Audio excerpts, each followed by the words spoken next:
Welcome to red TV. నేను మీ తేజ. అయితే హైదరాబాద్ నల్లపోచమ్మ గుడిలో ఒక ఆశ్చర్యకరమైన సంఘటన అయితే జరిగింది. ఒక అమ్మవారి పాదం మనకి పూర్తిగా ఆమె వచ్చినట్టు వెళ్ళినట్టుగా కనిపిస్తుంది. ప్రస్తుతం ఈ దృశ్యం మొత్తం హైదరాబాద్ నలుమూలలా ఉన్న ప్రజలందరినీ కూడా ఆశ్చర్యానికి గురి చేస్తుంది. ప్రెజెంట్ అయితే ఈ రోజు నేను అక్కడికే వచ్చా. ఒకసారి మీ అందరికీ కూడా క్లియర్ గా చూపించే ప్రయత్నం చేస్తా.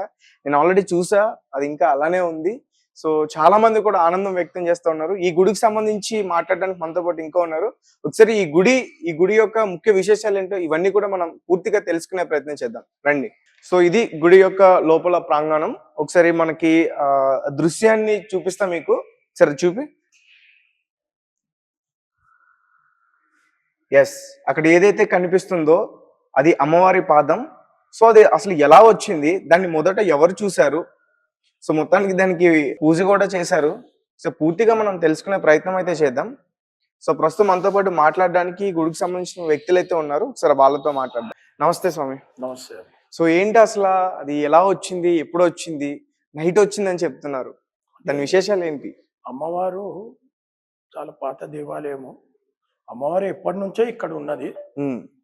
మొన్న రాత్రి ఇక్కడ ఉన్నటువంటి స్వాములు పడి పూజకి వెళ్ళి రిటర్న్ వచ్చినాక దర్వాజా ఓపెన్ చేయగానే ఇక్కడ బండారి అమ్మవారి పసుపు చల్లి కుడికాలు అమ్మవారు పెట్టడం జరిగింది. మేము వెంటనే స్వాములు నాకు మిడ్నైట్ నాకు వాట్సాప్ చేసిరు. నేను ఉదయాన్నే పూజ చేసుకొని వచ్చి చూసి మా దేవాలయానికి సంబంధించిన ఇక్కడ పక్కనే సుశీలమ్మ గారు అని ఉంటారు. దాదాపు వారి 65-68 సంవత్సరాలు వారు పాత బస్సులో ఎన్ని దేవాలయాలు ఉన్నాయో ఆ దేవాలయాలకు అమ్మవారి దేవాలయాలకు బలిగంప మరియు రంగ కార్యక్రమాన్ని చేస్తుంటారు. వారిని మేమంతా పాత బస్సు వాళ్ళందరం కూడా వారిని నమ్ముతాము. వారి దృష్టికి తీసుకెళ్ళినాను, వారికి ఫోటో చూపించినాను. ఫోన్లో ఫోటో చూపించగానే ఇది అమ్మవారి పాదం అని చెప్పారు. ఎందుకంటే అమ్మవారి యొక్క పాదము మా విగ్రహం ఏదైతే విగ్రహం హైట్ ఉన్నది ఆ విగ్రహం హైట్ తగ్గట్టుగానే పాదం ఉన్నది. పాదం సైజు కూడా ఆ తగ్గట్టుగానే ఉన్నది. రెండవది ఇక్కడ సీసీ ఫుటేజీలు ఉన్నాయి, కెమెరాలు ఉన్నాయి అన్ని. కానీ 3 కెమెరాలు మాత్రమే పనిచేస్తలేవు. ఒకటి ఫ్రంట్ డోర్ లో ఉండేది, ఒకటి గర్భగుడిలోది, ఒకటి ఇటువైపుది. ఈ 3 పనిచేస్తలేవు. మిగతా 8 కెమెరాలు అయితే పనిచేస్తున్నాయి. మేమైతే వారి మాటను నమ్ముతున్నాము, వారిని పిలిపించినాము. ఇక్కడ వారికి ఇక్కడ వచ్చినాక అమ్మవారి పై మీదకి వచ్చింది. అమ్మవారి పై మీదకి వచ్చినప్పుడు ఇటు బంగారు పాదం పెట్టినము. అమ్మవారు బంగారు పాదం పెట్టింది. ఒక పాదము భూమి పైన పెట్టింది, ఇంకో పాదం పైన ఉన్నది. గండం వచ్చింది కాబట్టి అమ్మవారి బయటికి వచ్చింది. ఆ సమయంలో ఆ గండం నుంచి తప్పించడానికి వచ్చిందని సుశీలమ్మ వారు మాకు చెప్పడం జరిగింది. మేము అది నమ్ముతాం. ఎందుకంటే మా పాత బస్తిలో లాల్ దేవాలయంలో రంగ కార్యక్రమము వారే చేస్తారు. వాళ్ళు బోనాల సందర్భంగా ఏదైతే కార్యక్రమంలో రంగ కార్యక్రమంలో చెప్పారు అవన్నీ కూడా మేము నమ్ముతాము. కాబట్టి ఇప్పుడు ఈ దేవాలయంలో వారు చెప్పింది నమ్ముతున్నాము. ఆపదని తప్పించడానికి అమ్మవారి ఈడ పాదం పెట్టి బయటికి వెళ్ళింది. అంటే ఒక అడుగు ఇక్కడ పడింది, రెండో అడుగు బయట పడిందా? రెండో అడుగు పైన పెట్టినామని చెప్పింది. ఒక అడుగు ఈడున్నది, రెండో అడుగు పైన ఉన్నది అన్నది. మేము ఎక్కడ పైన అంటే మాకు అర్థం కాలేదు. ఇక్కడ ప్రతిష్ఠించమని చెప్పారు. ఈ ఎక్కడైతే పాదం పెట్టారో అక్కడ ప్రతిష్ఠించాలని చెప్పారు. మేము ఇప్పుడు ప్రతిష్ఠించడానికి సిద్ధపడ్డాము. వెండితో రేపు ఉదయం ప్రతిష్ఠిస్తున్నాము అమ్మవారిని. అమ్మవారి పాదాలు ప్రతిష్ఠిస్తున్నాం. సాక్షాత్తు అమ్మవారే పాదం మోపినట్టుగా మేము భావిస్తున్నాము.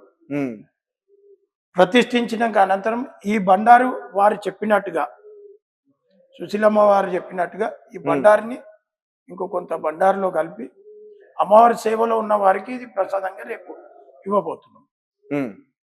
ఈ దేవాలయంలో గతంలో ఈ దేవాలయం చాలా చిన్నగా ఉండే. ఈ 6 సంవత్సరాలలో ఈ దేవాలయంలో చాలా మంది అమ్మవారికి వెండి బంగారం కానుక ఇస్తారు. ఉమ్. మా అమ్మవారికి చాలా ఇష్టమైనది ఏంటంటే వెండి బంగారమే. కాదు సార్, అంటే ఈ గుడి కూడా చాలా క్లోజ్డ్ ఏరియాలో ఉంది. ఆ, ఇక్కడికి రావడం కూడా చాలా అంటే ఇబ్బంది. ఈ బట్ అయినా కానీ ఈ గుడి ఈ చాలా నల్లపోచమ్మ అమ్మవారు లాల్ దర్వాజా మాంకాళి అమ్మవారికి చెల్లెడు. ఉమ్, ఆ దేవాలయం కంటే ముందు ఉన్నటువంటి దేవాలయం. ఉమ్. ఈ ప్రాంతం మొత్తానికి చాలా పాత దేవాలయం ఇది. అందుకే భాగ్యలక్ష్మి అమ్మవారితో పాటు ఈ దేవాలయం వెలిసినటువంటి దేవాలయం. ఉమ్, మా విగ్రహాన్ని చూసినా కానీ అమ్మవారిది ఉమ్, మీకు ఆ ముందు ఉన్నటువంటి చేతులు అవన్నీ కూడా మేము వెండితో చేయించినాయి. ఉమ్, ఈ విగ్రహానికి మొత్తము ఆ రాయి అమ్మవారి విగ్రహానికి ఇట్లా లేయర్స్ మాదిగా చేతులు కాళ్ళు అన్ని అదే విధంగా ఉంటది. మా గుళ్ళ మొత్తం అన్ని వెండి కనకదుర్గమ్మ, బంగారం ఐటమ్. విజయవాడ కనకదుర్గమ్మ అమ్మవారి ఫేస్ సేమ్. అలాగే విజయవాడ కనకదుర్గమ్మ అమ్మవారు ఏ విధంగా అయితే రాయికు ఇట్లా గీతలుగా ఉండి ఫేస్ కనిపిస్తుందో ఉమ్, సేమ్ అదే అమ్మవారు ఉమ్, ఇదే విధంగా ఈ విధంగా నల్లపోచమ్మ అమ్మవారు ఉంటుంది. ఉమ్, గత సంవత్సరం బోనాల్లో మొన్న జరిగిన బోనాలలో ఒక భక్తుడు PHL లో ఉంటాడు, తూడి సుభాష్ గారు. ఉమ్, ఈ అమ్మవారికి బంగారు కిరీటము బంగారు కవచము చీర చేయించడం జరిగింది, ఉమ్, కానుకగా ఇవ్వడం జరిగింది. దాదాపు చాలా పెద్ద మొత్తంలో ఖర్చు పెట్టి చేయించారు. 9 రోజుల పాటు అమ్మవారికి పూజలు, 5 రోజుల పాటు యజ్ఞాలు, 9 రోజుల పాటు అన్నప్రసాదము, ప్రతిరోజు అభిషేకాలు నిర్వహించడం చాలా పెద్ద ఎత్తున చేసినాం. బోనాలు ఉత్సవాలు, నవరాత్రి ఉత్సవాలు, దీపావళి ఉత్సవాలు అంగరంగ వైభవంగా చేస్తున్నాం. అమ్మవారి ఇక్కడ ఉండి స్వయంగా చేయించుకుంటుంది. ఆ భక్తునికి ఇట కళ్ళలో వచ్చి నాకు చీర కావాలని కోరుకుంటే ఉమ్, ఆ భక్తుడు చేయించడం జరిగింది. మాకు చెప్పలేడు, చెప్పకుండానే చేయించిండు. ఉమ్, నాకు ఇట్లా కళ్ళలో వచ్చింది, నేను చేయించాలనుకుంటున్నా, చేయిస్తాను, చేయించమని చెప్పినాం. ఇప్పుడు అమ్మవారి ఇక్కడ పాదం మోపినాక సుశీలమ్మ గారు చెప్పారు ఏంటిదంటే ఆ సాక్షాత్తు అమ్మవారే పాదం మోపింది, ఉమ్, ఇది బంగారు పాదము, అమ్మవారిని భక్తులకు దర్శనం చేసుకునే విధంగా అందుబాటులో ఇక్కడనే ప్రతిష్ఠించమన్నారు. ఉమ్, 48 గంటలు పూర్తి కాకముందే మేము ప్రతిష్ఠించడానికి అన్ని విధాలుగా సిద్ధపడ్డాం. ఉమ్. రేపు ప్రతిష్ఠిస్తున్నాం, రేపు ఉదయం 6 గంటలకు. అసలు ఈ గుడి ప్రాముఖ్యత ఏంటి సార్? అంటే ఈ దాదాపు గుడి విశేషాలు ఏంటి? 500 సంవత్సరాల పురాతనమైన దేవాలయము. ఉమ్, ఈ దేవాలయము ఆ రోడ్డు కంటే కిందకు ఉండే, ఇప్పుడు రోడ్డు కంటే 5 ఫీట్ల మీదకు ఉన్నది. ఉమ్, మా మా ఫాదర్ ఈ దేవాలయాన్ని నిర్మించిండు.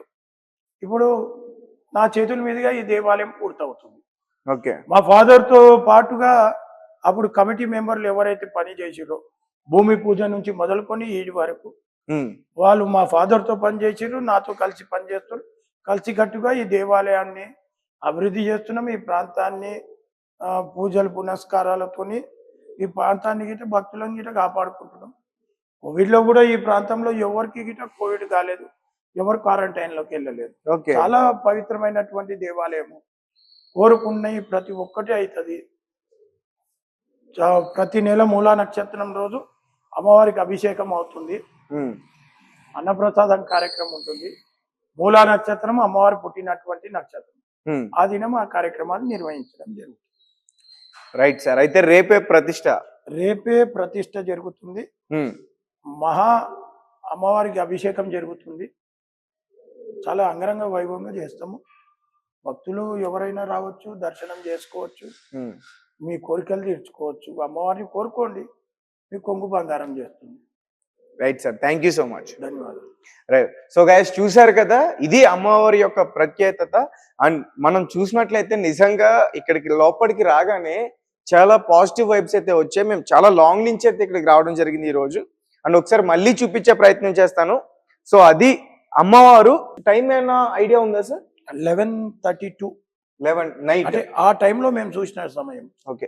సో అంటే ఎగ్జాక్ట్ గా వీళ్ళకి టైం అయితే తెలియదు. వీళ్ళ చూసిన సందర్భం ఏంటంటే నైట్ 11:32 ఆ టైంలో అయితే చూడడం జరిగిందంట.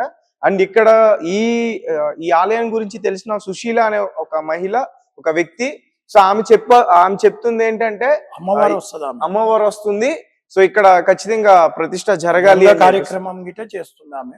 రంగం భవిష్యవాణి చెప్తుంది, రంగ కార్యక్రమంలో భవిష్యవాణి వారే చెప్పారు. ఇప్పుడు ఇక్కడ ప్రతిష్ఠించమని, ఇది అమ్మవారి పాదం, బంగారు పాదం అని చెప్పి తప్పకుండా ఆమె చెప్పిన దాన్ని మేమందరం భక్తులం, ఇక్కడ ఈ ప్రాంత భక్తులు, పాతబస్తి భక్తులు, భాగ్యనగర్ భక్తులు, ప్రతి ఒక్కరు భవిష్యవాణి, సుశీలమ్మ గారి చెప్పబోయే భవిష్యవాణి ప్రతి ఒక్కరు నమ్ముతారు. మేము ఇట్లా నమ్ముతున్నాము. ఈడ రేపు ఉదయం ప్రతీక్షిస్తున్నాం. Right sir. సో అంటే కోవిడ్ టైంలో కూడా ఇక్కడ ఈ ప్రాంతానికి చెందిన వారికి ఎవరికి కూడా కోవిడ్ అనేది రాలేదని చెప్తుంటే నాకు నిజంగా చాలా ఆశ్చర్యాన్ని అయితే కలిగిస్తుంది. సో అంటే అమ్మవారి యొక్క విగ్రహం అయితే ఇది. సో అంటే అచ్చం చూడడానికి మన విజయవాడ కనకదుర్గ అమ్మవారు ఎలా అయితే ఏ రూపంలో ఉంటారో సేమ్ అలానే ఉన్నారు. ఆ పాదం కూడా అమ్మవారి యొక్క విగ్రహానికి సైజ్ ఏదైతే ఉందో దానికి ఇంచుమించు అదే అటుగా ఉండే సైజులోనే అక్కడ పాదం అమ్మవారు మోపిందంటూ కూడా ఇక్కడ భక్తులు చెప్తున్నారు. అండ్ ఒక పాదం కాదు, 2 పాదాలు మోపారు. అంటే ఇక్కడ మోపింది అయితే కుడి కాలు పాదం అయితే ఇక్కడ మోపారు, ఎడమ కాలుది గుడి పైన ఉంది అంటూ కూడా చెప్తున్నారు. సరే, ఇదంతా కూడా చూస్తుంటే నాకైతే చాలా ఆనందం అనిపిస్తుంది.